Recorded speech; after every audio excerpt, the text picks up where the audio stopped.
আসসালামু আলাইকুম। একটু জোরে আওয়াজ করে বলতে হবে। কি নাম তোমার? মোহাম্মদ হৃদয়। হৃদয়, আচ্ছা। হৃদয়, আমি তোমাকে কয়েকটা প্রশ্ন করি, উত্তর দিও। ওকে, বলো তো আমাদের শেষ নবীর নাম কি? মোহাম্মদ সাল্লাল্লাহু আলাইহি ওয়াসাল্লাম। ওয়াও, চমৎকার। হ্যাঁ, হৃদয় উত্তর করেছে হজরত মোহাম্মদ সাল্লাল্লাহু আলাইহি ওয়াসাল্লাম। ধন্যবাদ হৃদয় তোমাকে। হৃদয়, বলো তো সর্বশ্রেষ্ঠ আসমানি কিতাব কোনটা? কুরআন। কোরআন। ওকে, ভেরি গুড। আমার গেস তুমি সঠিক উত্তর দিয়েছো। বলো তো পবিত্র কোরআনে কতগুলো সূরা রয়েছে? 114টি। ওয়াও, চমৎকার। তুমি তো দেখছি বেসিক যেই ইসলামিক জেনারেল নলেজগুলো রয়েছে সেগুলো পারছো। ধন্যবাদ তোমাকে। আচ্ছা, বলো তো আমাদের জাতীয় পতাকার রং কি?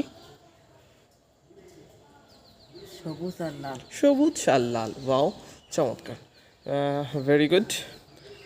আচ্ছা, তোমাকে আর কি জিজ্ঞেস করা যায়? ওকে, আমি তোমাকে কয়েকটা ইংলিশ ওয়ার্ড জিজ্ঞেস করি। তুমি তুমি নাকি ইংলিশে মোটামুটি বেশ ভালো। আচ্ছা, বলো তো হৃদয়, ইনফ্যান্ট শব্দের অর্থ কি? শিশু। পাও, চমৎকার চমৎকার উত্তর করেছো। ইনফ্যান্ট শব্দের অর্থ শিশু। ওকে, বলো গুড শব্দের অর্থ কি? বলো, গুড অর্থ কি? হ্যাঁ, বলো, গুড অর্থ কি? হ্যাঁ, রাইট।